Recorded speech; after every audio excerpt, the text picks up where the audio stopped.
जय हिंद साथियों। Energy up academy पर आपका स्वागत है।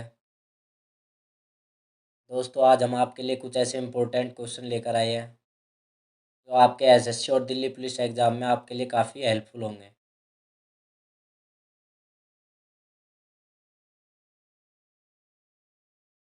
क्वेश्चन नंबर 1, भारत में पहली बार इनमें से कोई भी नहीं नोटा कब लागू किया गया था?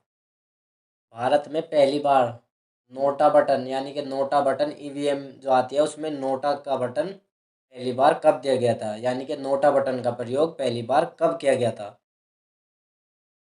ऑप्शन ए 2010 में, ऑप्शन बी 2013 में, ऑप्शन सी 2011 में या फिर ऑप्शन डी 2014 में। दोस्तों, इसका सही जवाब है ऑप्शन बी 2013 में। भारत में पहली बार नोटा बटन का प्रयोग ईवीएम में 2013 में किया गया था। नोटा क्या होता है? नोटा ये होता है जो आपका क्षेत्र है उसमें अगर प्रत्याशी उठे हैं, आपके जितने भी आप अलग अलग पार्टियों से प्रत्याशी उठे हैं, अगर आपको उनमें से कोई भी प्रत्याशी पसंद नहीं है तो आप नोटा का यूज कर सकते हैं। इसलिए ईवीएम में नोटा बटन का ऑप्शन दिया था। क्वेश्चन नंबर 2, हाल ही में संपन्न हुआ 23वां आईफा पुरस्कार समारोह 23वां आईफा पुरस्कार समारोह कहाँ आयोजित किया गया था? ऑप्शन ए दिल्ली में, ऑप्शन बी मुंबई में, या फिर ऑप्शन सी अबू धाबी में या फिर ऑप्शन डी शारजाह में। दोस्तों, इसका सही जवाब है ऑप्शन सी अबू धाबी में। 23वां आईफा पुरस्कार समारोह अबू धाबी में आयोजित किया गया था। आईफा अवार्ड 2023 में गंगूबाई काठियावाड़ी मूवी ने सबसे अधिक 5 पुरस्कार जीते। बेस्ट डायरेक्टर का अवार्ड आर माधवन जी ने जीता और इन्हें रॉकेटरी द नेम्बी इफेक्ट के लिए इन्हें बेस्ट डायरेक्टर का अवार्ड दिया गया। बेस्ट एक्टर का पुरस्कार ऋतिक रोशन को दिया गया उनकी विक्रम वेदा मूवी के लिए। आलिया भट्ट को बेस्ट एक्ट्रेस का पुरस्कार दिया गया गंगूबाई काठियावाड़ी मूवी के लिए।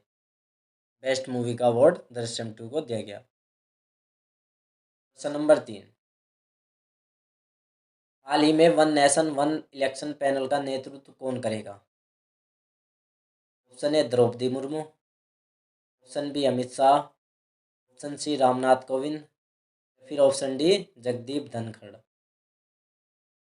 दोस्तों, इसका सही जवाब है option C Ramnath Kovind. Ramnath Kovind one nation one election panel का नेतृत्व करेंगे। रामनाथ कोविंद कौन थे? पूर्व राष्ट्रपति। रामनाथ कोविंद पूर्व राष्ट्रपति। जो हमारी वर्तमान की राष्ट्रपति है वो द्रौपदी मुर्मू जी है, वर्तमान राष्ट्रपति। आपसे एक क्वेश्चन है कि द्रौपदी मुर्मू किस जाति की है, किस जनजाति से बिलोंग करती है? अमित शाह जी हमारे गृह मंत्री है और जगदीप धनखड़ उपराष्ट्रपति।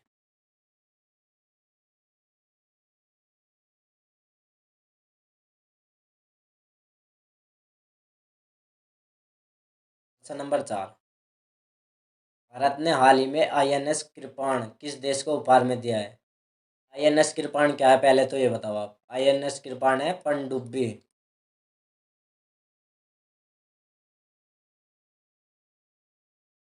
ये किस देश को अभी इंडिया ने गिफ्ट करी है? ऑप्शन ए ताइवान को, ऑप्शन बी वियतनाम को, ऑप्शन सी श्रीलंका को या फिर ऑप्शन डी मालदीव को। दोस्तों, इसका सही जवाब है ऑप्शन बी वियतनाम को। भारत ने आईएनएस कृपाण पनडुब्बी वियतनाम को उपहार में दी है। ये कब आई थी? ये 1991 में सर्विस में आई थी और इसको 32 साल सेवा में रखा। 32 साल।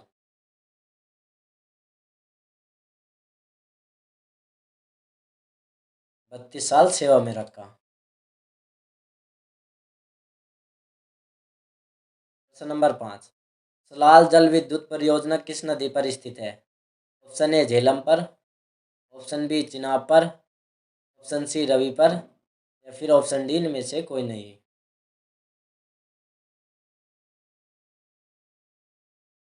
दोस्तों, इसका सही जवाब है ऑप्शन बी चिनाब पर।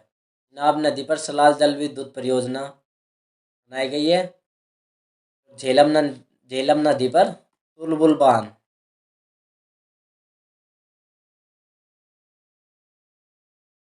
और रवि पर धीन बांध। धीन बांध परियोजना रवि रावी नदी पर, ये सॉरी रवि कह रहा हूँ मैं, रावी नदी पर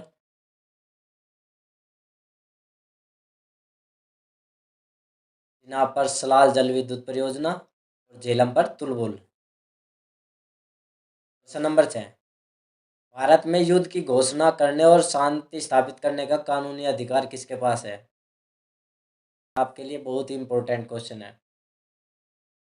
अगर भारत में युद्ध हो जाता है तो युद्ध की घोषणा कौन करेगा और शांति स्थापित करने के लिए कानूनी अधिकार किसके पास होंगे, ये आपसे क्वेश्चन पूछा है। तो इस ऑप्शन में दिया है, option A Narendra Modi ji, option B Droupadi Murmu, option C Amit Shah, या फिर ऑप्शन डी जगदीप धनखड़। दोस्तों इसका सही जवाब है ऑप्शन बी द्रौपदी मुर्मू। राष्ट्रपति जो होता है, राष्ट्रपति, हमारे देश का जो राष्ट्रपति होगा वो ये घोषणा कर, युद्ध की घोषणा भी वही करेगा और शांति स्थापित, अगर किसी राज्य में या किसी केंद्र शासित प्रदेश में कुछ शांति फैलती है तो वहां पर शांति स्थापित करने का कानूनी अधिकार राष्ट्रपति के पास है। Question number 7। सीमा सड़क संगठन, सीमा सड़क संगठन के नए महानिदेशक के रूप में किसे नियुक्त किया गया है? Option A lieutenant general Raghu Srinivasan को, option B lieutenant general Sanjay Kumar को, option C lieutenant general Vijay Singh Chauhan को, या फिर option D lieutenant general Harvinder Singh को। दोस्तों एक करंट अफेयर का क्वेश्चन है, करंट अफेयर।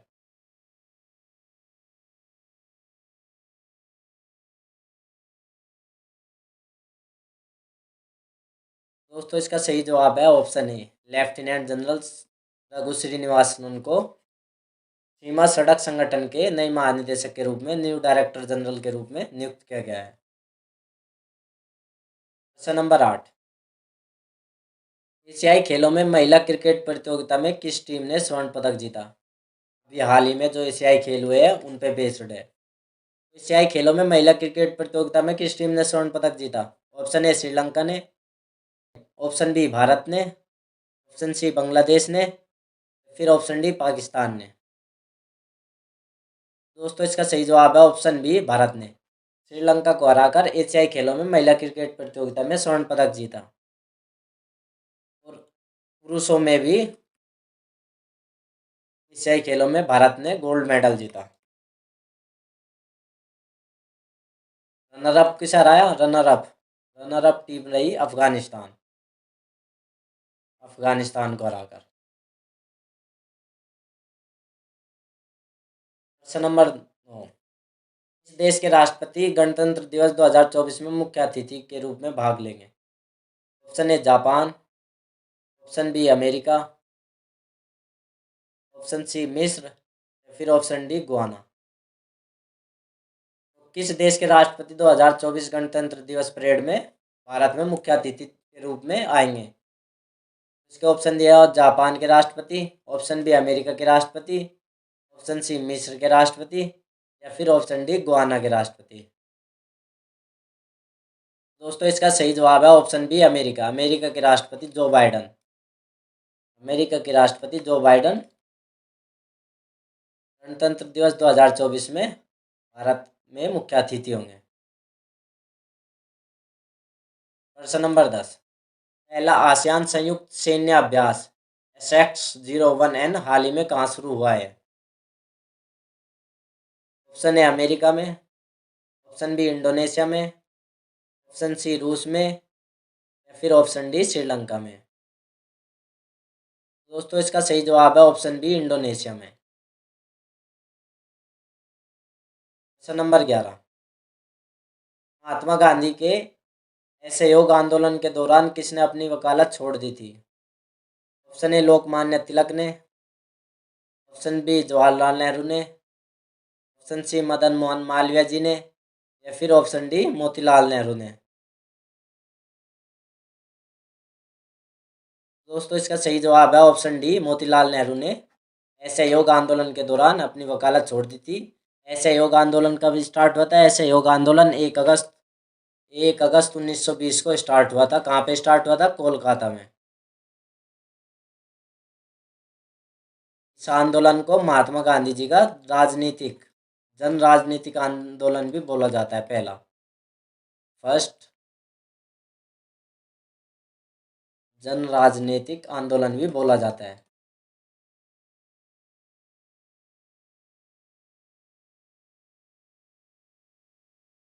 प्रश्न नंबर 12,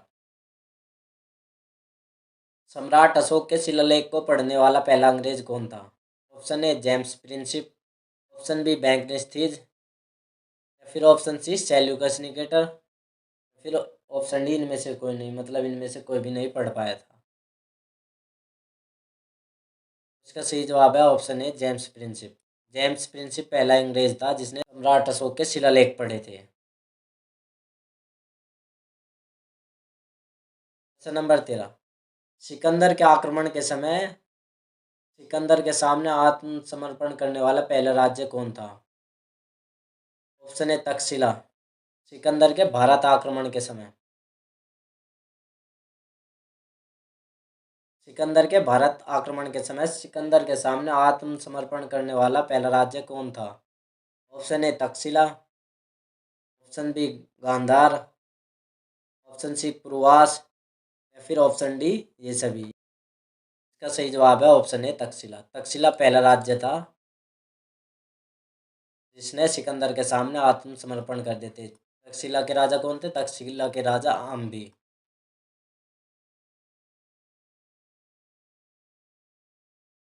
पुरवास के राजा कौन थे? पुरवास के राजा थे पोरस।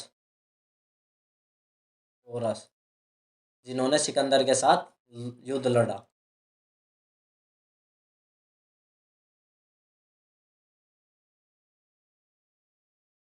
प्रश्न नंबर 14, सिख साम्राज्य में what was misl in Sikh emperor? सिख साम्राज्य में मिसल क्या थी? सिख साम्राज्य में मिसल क्या थी? ऑप्शन ए खालसा समूह का छोटा केंद्र, फिर ऑप्शन सी खालसा समूह की वितरित इकाइयाँ, फिर खालसा समूह की सेना इकाइयाँ, फिर ऑप्शन डी इनमें से कोई नहीं।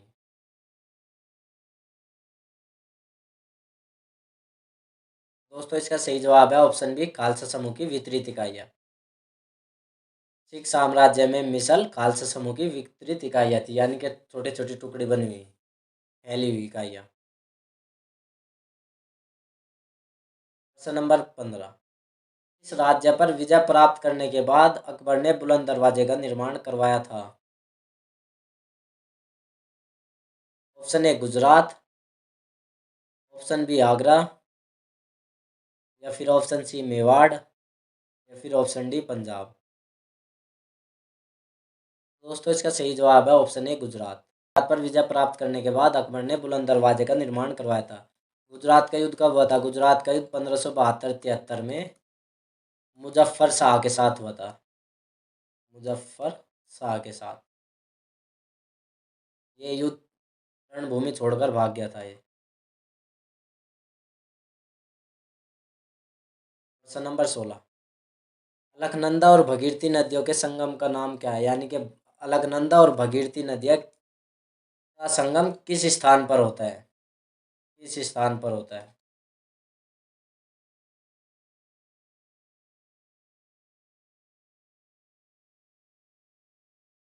ऑप्शन ए देवप्रयाग में, ऑप्शन बी रुद्रप्रयाग में, या फिर ऑप्शन सी हरिद्वार में, या फिर ऑप्शन डी केदारनाथ में।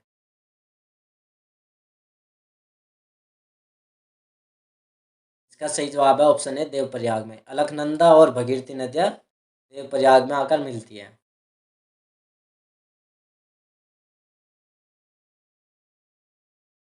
प्रश्न नंबर 17, सिख धर्म के संस्थापक गुरु नानक देव किस मुगल सम्राट के समकालीन थे? ऑप्शन ए अकबर शाहजहाँ के, option B Bahadur Shah Akbar second के, फिर ऑप्शन सी बाबर हुमायूं के, फिर ऑप्शन डी शाहजहाँ औरंगजेब के।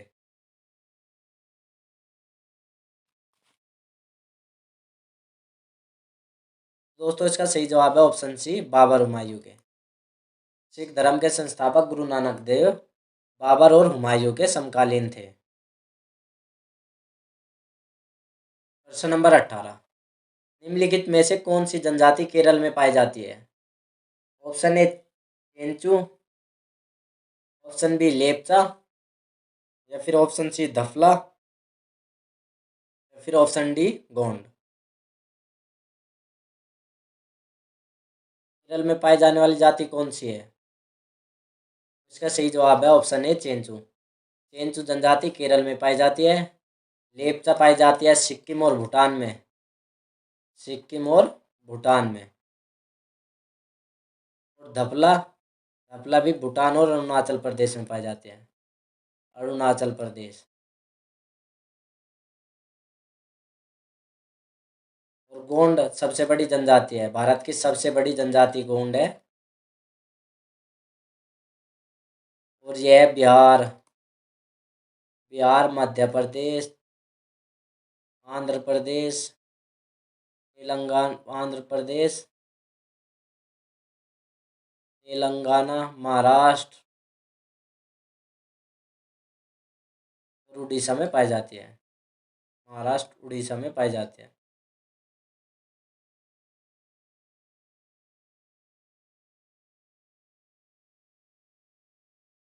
प्रश्न नंबर 19, फरवरी 2022 में किस मिशन के तहत भारत ने यूक्रेन से भारतीयों को निकाला था या निकाला है? ऑप्शन ए ऑपरेशन रक्षक के तहत, या फिर ऑप्शन बी ऑपरेशन विजय के तहत, या फिर ऑप्शन सी ऑपरेशन मैत्री के तहत, या फिर ऑप्शन डी ऑपरेशन गंगा के तहत। जब रूस ने यूक्रेन पर युद्ध करा तब भारत ने जो वहाँ पर फंसे हुए भारतीय थे उन्हें किस मिशन के तहत निकाला था? इसका सही जवाब है ऑप्शन डी, ऑपरेशन गंगा के तहत भारत ने यूक्रेन में फंसे भारतीयों को निकाला था। ऑपरेशन गंगा के तहत निकाला था। ऑपरेशन रक्षक कब हुआ था? ऑपरेशन रक्षक 1990 में। Operation Vijay Kargil, Kargil war and और गोवा से पुर्तगालियों को भगाने में, पुर्तगाल गोवा से पुर्तगालियों को, पुर्तगालियों को कब भगाया था? पुर्तगालियों को 18 दिसंबर 1961 में। 18 18 दिसंबर 1961 में। ऑपरेशन मैत्री 2015 में नेपाल में भूकंप के वक्त, नेपाल में भूकंप के वक्त सहायता जो प्रदान करी थी वो ऑपरेशन मैत्री के तहत सहायता प्रदान करी थी नेपाल को। प्रश्न नंबर 20, निम्नलिखित में से कौन सा दर्रा पश्चिमी घाट श्रृंखला में नहीं है? ऑप्शन ए थाल घाट, ऑप्शन बी भोर घाट, या फिर ऑप्शन सी खेबर दर्रा, या फिर ऑप्शन डी पाल घाट। दोस्तों इसका सही जवाब है ऑप्शन सी खेबर दर्रा। खेबर दर्रा पश्चिमी घाट श्रृंखला में नहीं है। खेबर दर्रा कहाँ है? खेबर दर्रा अफगानिस्तान एंड पाकिस्तान के बीच में है, हिंदू कुश पहाड़ियों के बीच में। पाकिस्तान और हिंदू कुश पहाड़ी श्रेणी जो है पर्वत श्रृंखला है उसके बीच में।